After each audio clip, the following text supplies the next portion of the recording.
Come on, Henry. Sing us a song about Texas. Okay, I got one about Texas. Okay. They chewed tobacco thin in Kansas. They chewed tobacco thin in Kansas. They spit it on their chin and suck it back in. They chew tobacco thin in Kansas. No, Henry, don't. Not that one again. You want another song? Yeah. Okay, I'll do a really serious song this time. Okay, you ready? Ready. Once I knew a man, I think he must have been a fool. He took a piece of straw and then he tried to tickle a mule. But he went traveling, traveling, pieces here and there, pieces everywhere. But he went traveling, traveling, far from the old folks at home.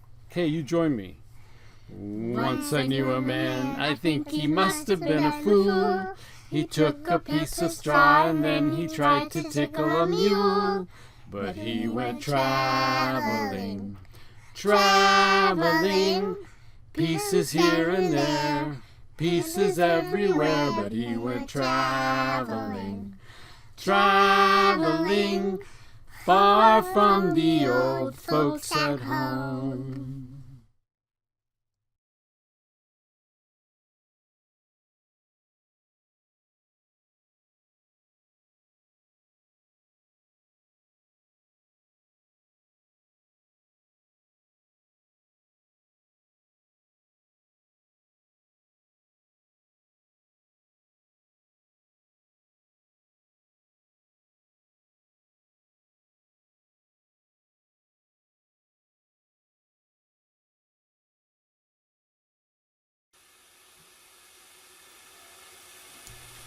As the train sat at the station, Henry and the other men who had been drafted said their goodbyes.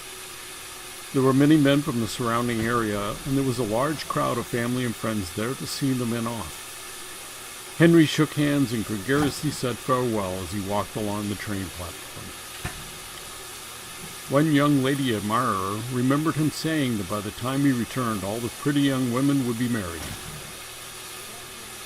Though there was a great deal of uncertainty, there was also a sense of excitement and adventure as the men boarded the train and began the journey to a new world and a new life. Many men were proud to be doing their duty to their country, and many went believing they were going to make the world safe for democracy, a phrase that President Wilson had used in his message to Congress asking for a declaration of war.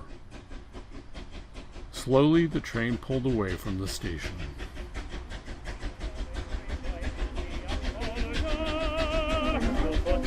And courage to the test. It's time to place a musket on his shoulder and wrap the sergeant stripes around his breast.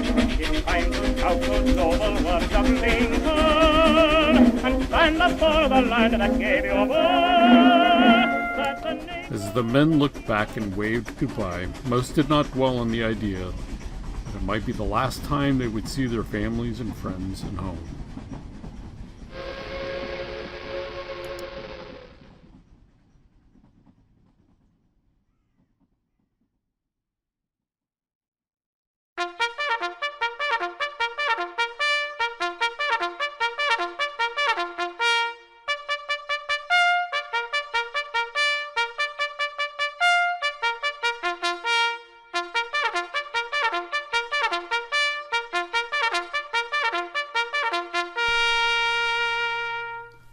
Men from all over Texas were brought to Camp Travis for basic training in order to develop them into soldiers. There were bakers, factory workers, bankers, doctors, butchers, oil field workers, ranch hands. But the majority were farmers. The task of transforming the men into soldiers required many things, starting with a change in appearance from civilians to soldiers.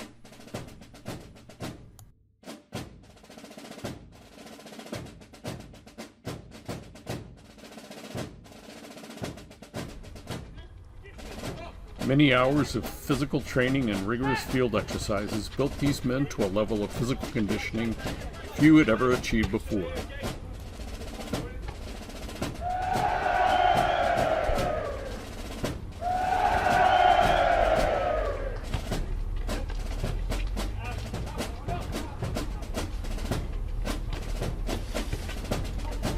men were taught to work together as a team.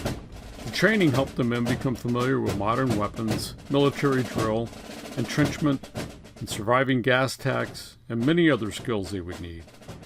They also learned to march, not realizing that the future would require marching hundreds of miles through northern France. The days were long but went fast, and even the cramped sleeping quarters didn't prevent the men from sleeping soundly at the end of the day.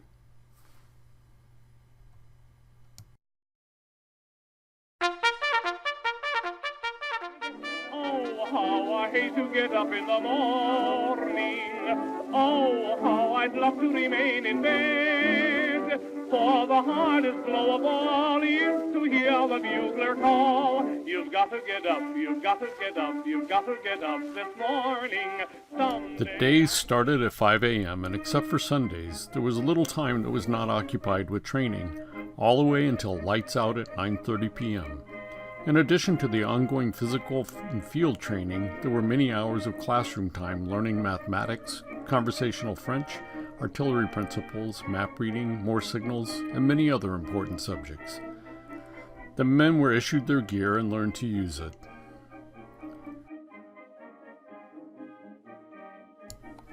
The training covered many important subjects, but the trainers were inexperienced and ill-equipped to truly prepare the men for the coming combat.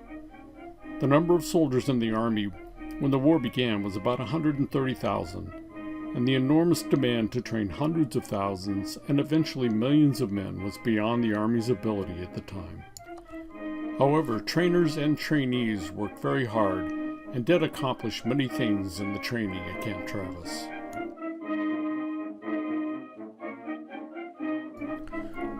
Over a period of weeks, the men became a very highly disciplined unit and accomplished at the skills of being a soldier.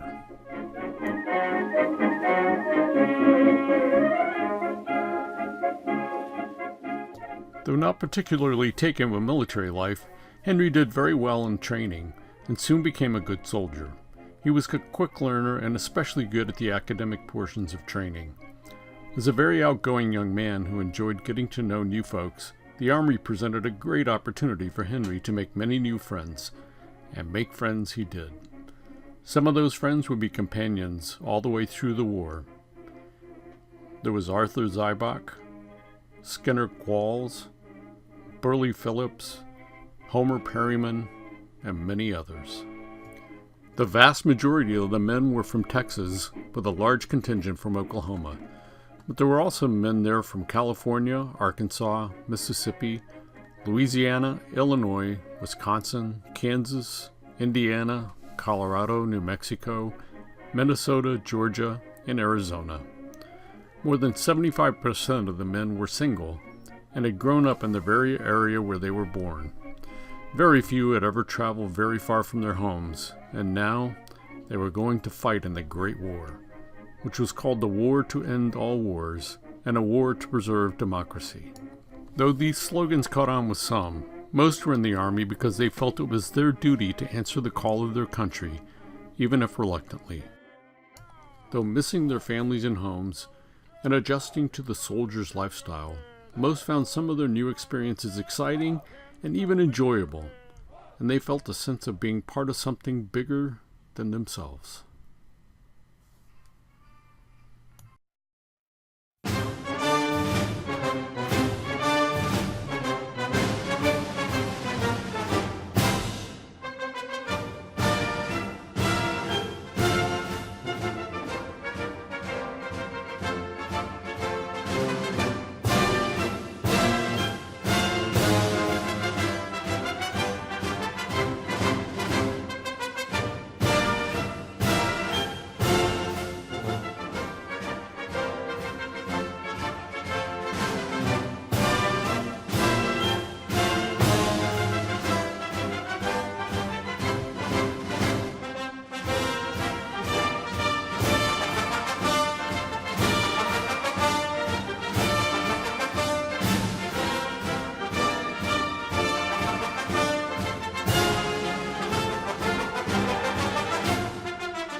After 3 months, the training at Camp Travis came to an end, and the men were loaded on trains to begin the long journey to France. Though they knew the final destination, the men were not told how they would get there, so the soldiers got on the trains knowing only that they were going to board a ship somewhere along the eastern seaboard. As the train made many stops along the way, they were enthusiastically greeted and given refreshments by local citizens. They were cheered and given great support for going to do their part in supporting our allies. The American army was headed to an area where some of the most brutal fighting of the war had taken place, in France and Belgium, on what is known as the Western Front.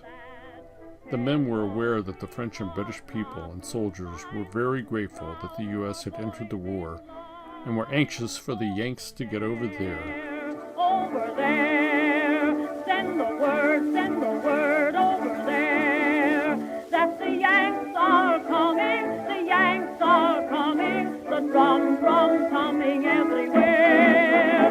So prepare, say a prayer, send the word to beware. We'll be over, we're coming over, and we won't come back till it's over there.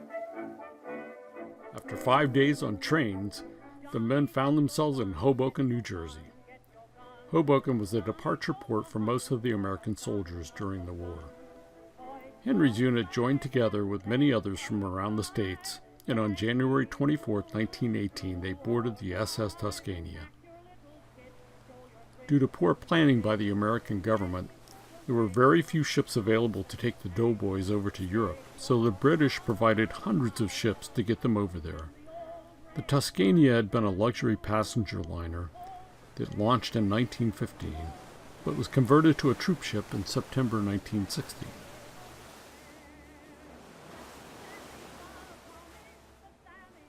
As they boarded the ship with all their gear, the men settled in for a long 12-day voyage across the North Atlantic, with a stop in Liverpool and then on to Le Havre, France.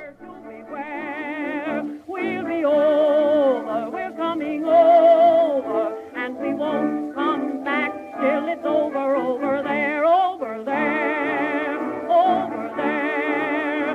Send the word over there, that the Sallies are coming, the drums coming everywhere. So prepare, say a prayer, send the word to beware. We'll be over, we're coming over, and we won't come back till it's over there. Making a quick stop in Halifax, Nova Scotia, the Tuscania joined a convoy consisting of 9 merchant ships, an oil tanker, and an escorting British cruiser. Ships and convoys were much safer than lone ships trying to cross the Atlantic. With the use of the convoy system, the number of troop ships being sunk was very small at this point in the war. However, to make it as safe as possible, the convoy followed a zigzag pattern, and each captain was given strict orders not to stop and assist any ship that might fall prey to a U-boat for fear that they would make an easy target and also be torpedoed. Crossing the North Atlantic in the winter made for very rough seas, and many of the men were seasick for days. With 1,300 troops and 384 ship's crew, plus all the soldiers' gear, the quarters were cramped. The men did physical exercise, some drill, and did maintenance on their gear, but most of their time was spent playing games, talking, reading, or just lying in their bunks. Many look forward excitedly to arriving in England and experiencing a new country and a new culture. It's a long, long way to Tipperary, but my heart's right there. It's a long way to Tipperary, it's a long way to go. Having never been exposed to the childhood disease mumps, many of the men contracted that disease. In fact, so many contracted it that they had to make a special area on the bottom deck of the ship where they would be quarantined. Unfortunately, Henry was one of the many victims of the mumps and spent most of the trip in the mumps hospital. which is where he was on January 30th when he celebrated his 23rd birthday. Finally, on the morning of the February 4th, the soldiers on deck could see the west coast of Ireland on the horizon. Their convoy was met by 8 British cruisers who would escort them to Liverpool. The morning of February 5th brought a strong southern breeze, and the waves began to get choppy. But otherwise, that day was uneventful, and a sense of relief came over the men and ship's crew as the Tuscania entered what is known as the North Channel, which is a large sea lane going between the coasts of Ireland and Scotland. On the top deck, men looked to the north and could see the coast of Scotland, and to the south the coast of Ireland. It was a beautiful sight as the sun began to set behind the ship and shine brightly on the coastlines. However, Henry was stuck down on the bottom deck below the waterline with his fellow victims of the mumps.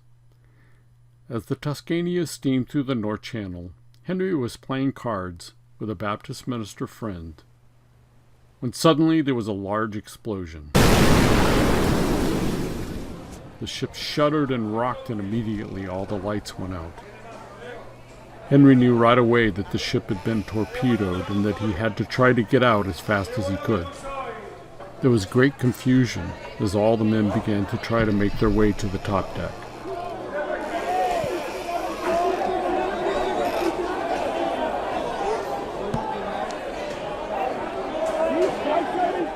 Quickly the ship began to list to the starboard.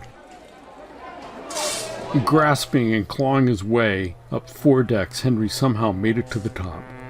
As he came out from below, he saw most of the men were still on deck. There was confusion and disorder as the crew was attempting to get as many men as possible into the lifeboats. However, most of the lifeboats on the starboard side could not be loaded because the ship was leaning so heavily that way, and it was impossible to lower them. This meant there were not going to be near enough lifeboats for the hundreds of men still left on the boat. The ship's horn was blowing continuously as smoke billowed from the area where the torpedo had hit. There was of course great fear among the men, but due to the discipline instilled in them, there was no panic. But no one knew how long before the ship would go down. However, everyone on board still recalled that 3 years before, the passenger ship Lusitania had been torpedoed, and it sunk within 15 minutes, taking 1,200 lives with it. Some of the men jumped into the icy cold water, rather than wait to see if the ship would go down with the men still on board. Henry was able to make it into a lifeboat by sliding down a davit rope, and was the last man to make it into that boat. With the water temperature around 50 degrees, Henry and the others were in danger of dying from hypothermia. Fortunately, there was a man next to Henry who had put on 2 coats, and he kindly gave one of them to Henry. It was still very cold, and the seas were rough as the wind blew, making it difficult to row. The men on the Tuscania, shining their flashlights into the water, could see bodies floating everywhere. The men in the water could not last very long. Floating devices of all types were thrown to them. Henry and his fellows in the lifeboat were overfilled and could not take any more of the men on board. Quickly, the ocean currents began to pull the lifeboats away. The ship was taking on water, and a whirlpool could be seen on the starboard side. The propellers of the Tuscania were still rotating, but the ship seemed to be motionless in the sea. Under orders, the convoy and the British cruisers, as ordered, had poured on steam when they heard the explosion and left the stricken Tuscania behind. The German U-boat still had torpedoes unused and surfaced after gaining some distance from the Tuscania. The U-boat captain planned to torpedo the Tuscania again to make sure the ship sunk, and fired another torpedo. However, it missed the Tuscania and went close by one of the destroyers, who saw the torpedo's trail and gave chase. By 7 p.m., all the usable lifeboats were gone, and over 1,350 men were still aboard.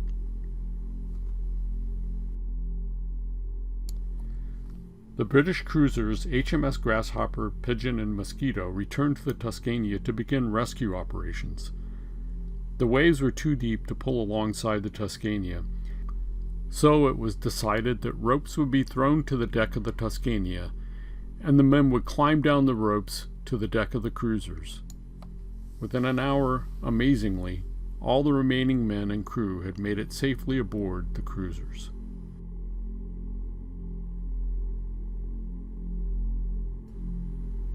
Just a short time later, in view of many of the men in lifeboats and on the destroyers, the Tuscania slowly slipped beneath the waves.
Meanwhile, most of the lifeboats had given up on trying to rescue more of the men from the icy water and had begun rowing, hoping to find a safe shoreline.